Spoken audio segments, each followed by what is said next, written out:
Hi, I'm Simon Dryden, the race director of the SACA race. One of the really hard things you get to do as a race director is you sometimes have to make the hard calls. And it's with that in mind, looking at the forecast, talking to the Bureau, getting advice from various computer models, it has been decided that we will postpone tomorrow's start. To make sure that we start the fleet in a safe way, we will be re-looking at the weather during the day tomorrow, and we will make an announcement tomorrow afternoon with a new start time. Well, I think it's probably in hindsight tomorrow, when it blows 40 knots out here, we'll probably say that was the right decision. Well, I'm not really that fussed.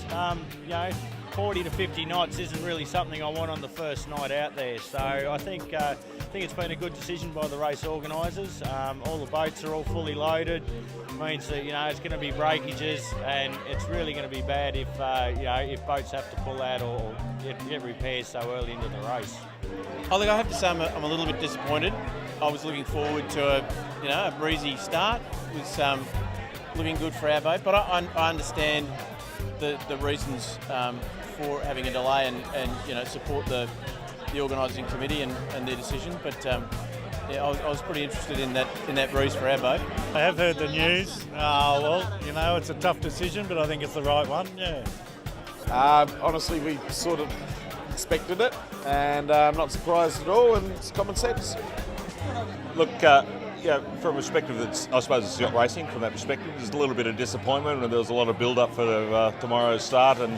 But we've all been watching it with eagle eyes, and there's absolutely no surprise.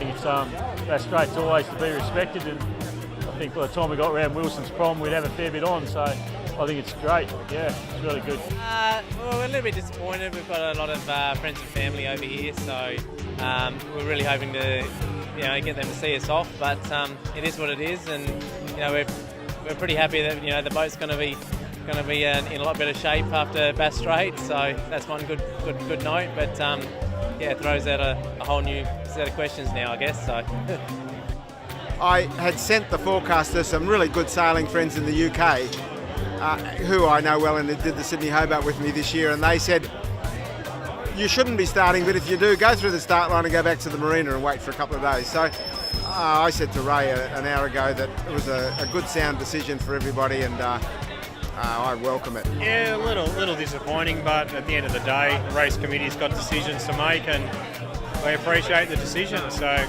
it is what it is. I don't think they really had a choice.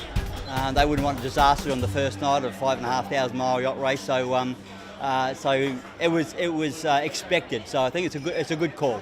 I think it's good that it's been delayed.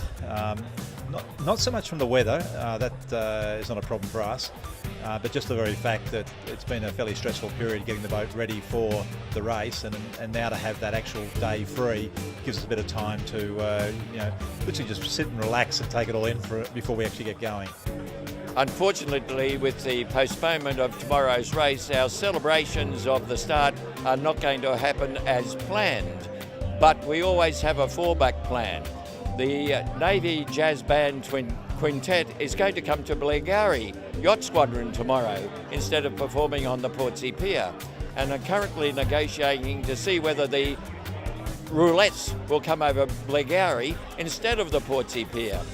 I have not been able to contact the Young Endeavour at this stage, but as they are on a journey from Melbourne to Eden and had planned to come in just for our start, it is doubtful whether the Young Endeavour can delay for another 24 hours, but they're going to experience the conditions at which our competitors would have got had they started. So it's going to be interesting for the young people on the Young Endeavour. But tomorrow's another day, and we'll have another great time here at Blairgowrie.